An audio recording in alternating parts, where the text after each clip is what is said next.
bakarumira. Kubera iki baruciye bakarumira? Kubera ko abantu bakunda kuririmba intambara z'abandi. Iyo uri mu ntambara abantu babumva yaguhitana, ntabwo babumva bazayisohokamo amahoro, ariko iyo ugeze ku nsinzi nta muntu ushaka kurimba insinzi ya mugenzi we, ntawe. Ibibaho. Ni ukuvuga ngo rero abantu bigeze ku nsinzi bagira umujinya, kuko ikiremwa muntu Bibiliya iratubwira ngo twese twaracumuye ntitwashikira ubwiza bw'Imana, kandi n'ijambo riravuga ngo muri abaso Satani. Bivuze ngo abantu icyiza muri bo ni gikeya cyane, abafite ibyiza muri bo ni bakeya cyane. Ashobora kunezeranwa nawe akarimbana nawe insinzi, ariko iyo uri mu ntambara ababivuga ababiririmba, kuko ntabwo aba yizeye ko uzayisohokamo, abazi neza ko izaguhitana, maze akazavuga ati nyamara ajya kurwana naramubujije ati nuko abantu batumva narabivuze. Abantu rero bazi ko ari abajyanama beza cyane, tubiyame cyane twivuye inyuma. Abantu bazi ngo batanga inama ngo naramubwiye, ngo nyamara naramubwiye, ngo biriya bintu ngo naramubwiye. Ibyo ibwire nawe, mbese nawe uri ikiremwe wese, ibyawe biratunganye byose ku buryo wamaze kubiturisha bimeze neza byose, noneho umwanya usigaye n'uwo kubwira abandi. Come on man, no. Reba nawe ibyawe, maze buri wese agire igenamigambi ry'ubuzima bwe. Yemwe yo Amataru TV show. Byari bibaye iminsi, igihe n'agahe, ariko icy'ingenzi nuko n'agahenge n'amahoro bimeze neza cyane. Yo people out there, subscribers, fans, people who love our TV show, Matalu, of course. How are you guys doing? We hope that you are doing great. And we are feeling our blessed too. We are blessed, and as long as we have God on our side, we don't have to fear anything, guys. So yo man, njewe ni MC Nkusi, nizere ko mumeze neza cyane. Twari dukumburanye, of course, mumeze mute. Vraiment nagira ngo ntangire mbabwira ngo stay strong, stay encouraged, stay gira imbaraga, bumunyamwete, work hard and believe in God and believe in positivity. Always negativity always push you back to the back history, and you don't need no more to live there. No, don't live there no more. We are here. It is today. You don't have again to think about the past. You know what I mean? You guys ready? Reka rero Mataru people, reka tuze tubakomeza. Icyo bikora ndashaka ngo mbabwire ko mu by'ukuri twari tubakumbuye cyane, especially ngiye ku giti cyanjye, Nkusi, MC Nkusi, nari mbakumbuye. Nizere ko namwe mwari munkumbuye around the world. We don't only mention people around here. We just mention all the fans in general, all the fans around the world, because of course I know we have people who support us in all corners of the world. So guys, nizere ko Imana ikomeje kubarinda, ko mumeze neza. Icyambere n'ubuzima burya. Hari umunyarwanda waciye umugani ndawukunda cyane ngo haguma amagara naho umurizo uramera. You know what I mean? Haguma amagara, haguma ubuzima, haguma amagara naho umurizo uramera. Burya hari abantu bafite amateka maremare ku buryo ibyo byose bivuze bahita yibonesha amaso yabo clearly, akavuga ati that's really what it is. Kuko umuntu ahita bati yeah, I have been experiencing that. I've been going through all those, but right now, compare to how I'm feeling right now, or those, it was just enemies, or those were just abo ngabo zari ingabo z'umwanzi, was like evil army, or army of the evil that was trying to fight me to make me now push ahead or going forward, but they was trying to make me lose hope. But then fortunately we hope our hope is in God. So you guys mumeze mute, nizere ko Imana ibarinze, icyizere cyose cyanyu kibe mu Mana. Rero nagira ngo mbabwire ko Mataru nyuma y'igihe kirekire turagarutse, kandi twagiraga ngo turi gukora ibintu byose bishoboka kugira ngo tuzagaruke dufite imbaraga ziruseho. You see, can you see energy ngarukanye imbaraga, meze neza, ndakomeye. Murabona ko hari impinduka nyinshi kuri nge, physically, even mentally, even inside, what you can't see, but from outside you can imagine how I feel inside. So mwese nizere ko Imana ibarinze. Ikiganiro cy'umunsi tugiye kureba gusa ku kijyanye n'imigambi, igenamigambi ry'umuntu ku giti cye, igenamigambi ry'umuntu ku giti cye. Amahoro kunanirimo n'uburenganzira bushoka, neganireye n'abandi,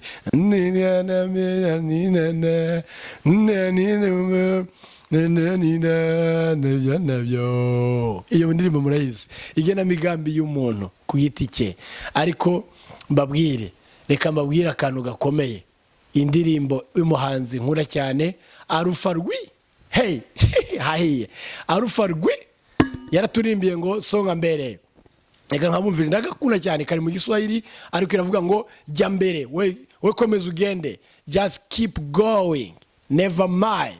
Don't listen to the people on the right side, the left side, on the back of you. Just straight up. Just keep going straight up, because you're going to hit the point. You know what I mean?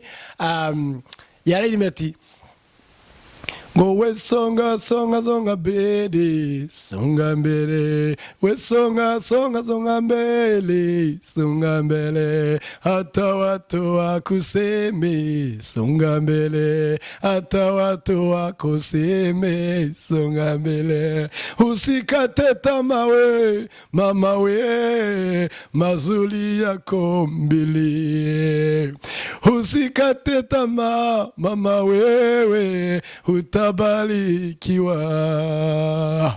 We songa mbele, usikate tamaa. We songa mbele, usirudi nyuma. We songa mbele, usikate tamaa. Ololo yo. We songa mbele, songa mbele. We songa mbele, songa mbele. Hata watu wakuseme, songa mbele. Hata watu wakuseme, songa mbele. Hata watu wakuseme, songa mbele. We songa mbele, songa mbele. We songa mbele, songa mbele. Hata watu wakuseme, songa mbele. Usikate tamaa mama we, utafanikiwa. Wayumvise abantu bashobora kuba bumva Luka ya Kiswahili ngo songa mbele, usikate tamaa, ntucike intege, ntusirudi nyuma, ntusubire inyuma. We songa mbele, utabarikiwa, utafanikiwa. We komeza ugende imbere, wowe imbere yawe ni heza. Rero ka tugaruke kwigena migambi. Ubundi nagira gusoma mbanze mbijize muri mudi ikiganiro, right? Ntago ndi umuhanzi, ntago ndi icyamamare, ndi kiremwa gicishiye bugufi, ndi kiremwa gikunda abandi, ndi kiremwa gikunda ubusabane, ndi kiremwa gikunda amahoro. Donc amahoro, njya nkunda kuvuga ijambo rivuga ngo hari igihe abantu banyandikira, inshuti zanjye benshi barabizi, ushobora kumbaza ngo mumeze mute, murakomeye, nkaba nabasubiza nti rwose ni amahoro masa, umuhoro urogosha. Iyo mvuze ngo ni amahoro umuhoro urogosha, mbashatse kuvuga cyane ko umuhoro ntabwo ugikoreshwa ukora amahano cyangwa amabara, ahubwo umuhoro noneho wogosha umusatsi ukoreshwa mu mahoro. Haleluya. Reka mbabwire igenamigambi ry'umuntu ku giti cye. Ese in real life ujya ugira goals? Do you set goals in real life? Do you have plans, your own plans, your own goals, your family goals, kuko igenamigambi ry'umuntu ku giti cye, kuko iteka reka nkubwire ngo ukomeze, iyo umuntu afite intego cyangwa umugambi w'ikintu ashaka kugeraho, biramworohera gufayitinga cyerekezaho kurusha umuntu udafite ikintu ari kurwanira. Inora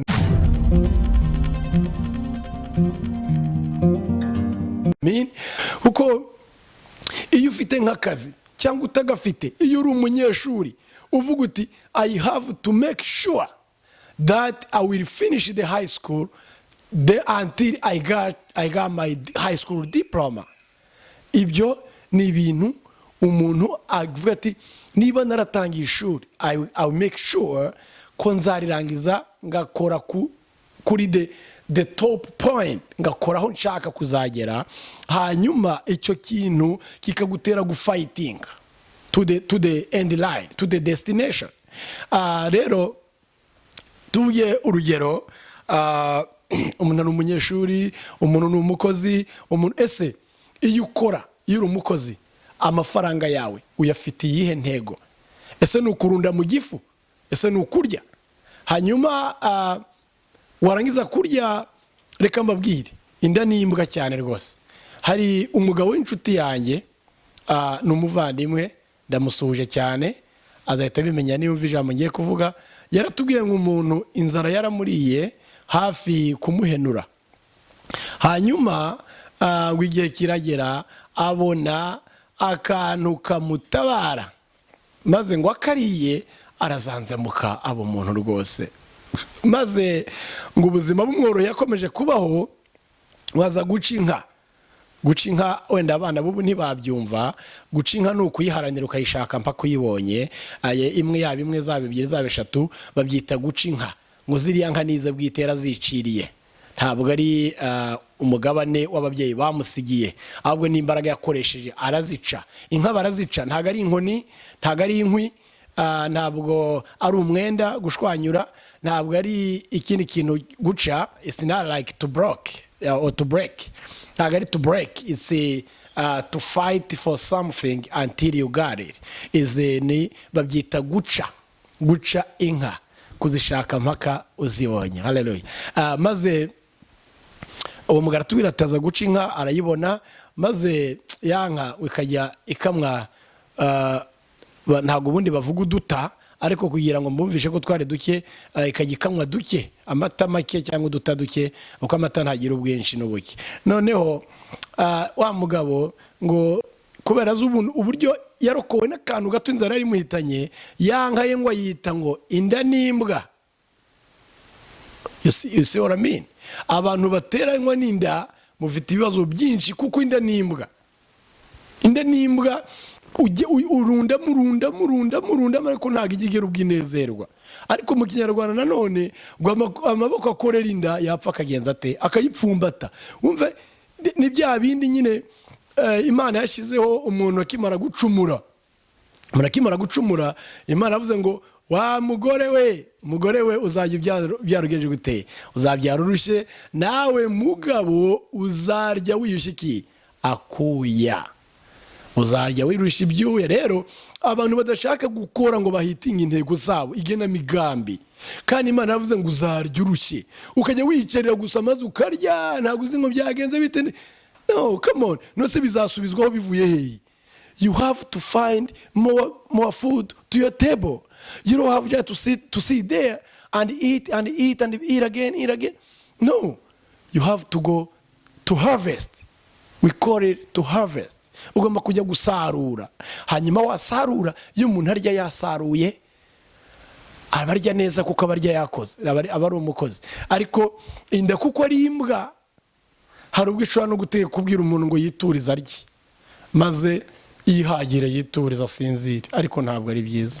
Rero abantu benshi bapfa inda ngo runaka yarariye aranyima, runaka yaranyoye aranyima, yari afite ikibindi ntiyamaho, hanyuma runaka nawe yarariye inkono ayimara yose ntiyanyibuka ntiyanzirikana. Abantu benshi hari umusaza waririmbye, nta nubwo muzi izina rye, ko yaririmbye ngo turamarana tubeshya ngo ubwoko kandi ari inzara n'inyota ari ishyari nawe ni kubyibuka neza, ngo ari inyana nitubeshye nyamara turamarana. Yego, kumarana kenshi abantu ni ukuri barabeshya. Reka mbabwire, urabona abantu baba politicians, abantu bakina politiki, kugira ngo azitwe deputy, a member of parliament, cyangwa senate, cyangwa se minister, cyangwa se president of a given country, you have to fight for it. Then in this life nothing is given for granted. You have to fight for it until you get it, until you receive it physical, so that you can even testify that you got it. You can witness it yourself. Not even other people can see it when you have it. Umuntu iyo arwana intambara baramuseka, akarwana agaca mu ntambara bagaseka cyane, mwaka batari mu biki. Ariko iyo ugeze ku cyo warwaniraga igiteye ubwoba kurusha ibindi, ntabwo abantu bongera kuvuga ati usiko yarwaniraga ukuri. Oya, bararuca bakarumira. Kubera iki baruciye bakarumira? Kubera ko abantu bakunda kuririmba intambara z'abandi. Iyo uri mu ntambara abantu babumva yaguhitana, ntabwo babumva bazayisohokamo amahoro. Ariko iyo ugeze ku nsinzi, nta muntu ushaka kuririmba insinzi ya mugenzi we, ntawe. Ibibaho. Ni ukuvuga ngo rero abantu iyo ugeze ku nsinzi bagira umujinya, kuko ikiremwa muntu Bibiliya iratubwira ngo twese twaracumuye ntitwashikira ubwiza bw'Imana. Kandi n'ijambo riravuga ngo muri abaso Satani, bivuze ngo abantu icyiza muri bo ni gikeya cyane, abafite ibyiza muri bo ni bakeya cyane. Ashobora kunezeranwa nawe akarimbana nawe insinzi, ariko iyo uri mu ntambara ababivuga ababiririmba, kuko ntabwo aba yizeye ko uzayisohokamo, abazi neza ko izaguhitana, maze akazavuga ati nyamara ajya kurwana naramubujije.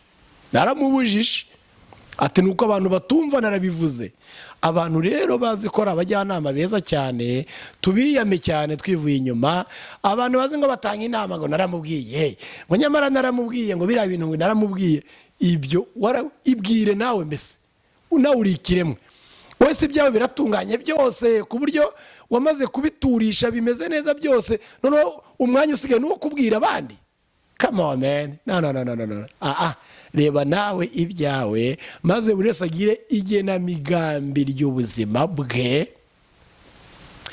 Kuko if you keep going fighting, or if you keep saving other people's behaviors, other people's beliefs, other people's targets, other people's actions, other people's goals, plans, then you are shortening your own room in your mind to keep your own stuff. Just make your room bigger. Rero mbabwiza ukuri, Mataru TV show tugarutse dufite ikintu gikarishye cyo kubwira abantu ngo mugire igenamigambi ry'ubuzima, mugire ikintu mwagambirira cyo kugeraho. Gira intego, gambirira, Imana izagufasha gusohoza. Kora cyane, maze nurangiza uzangayesho. Please work hard, save your money, have a good plan on your money, set goals, have targets, have plans, make some implementations, then you're going to thank me later. Thank you so much. Bye-bye.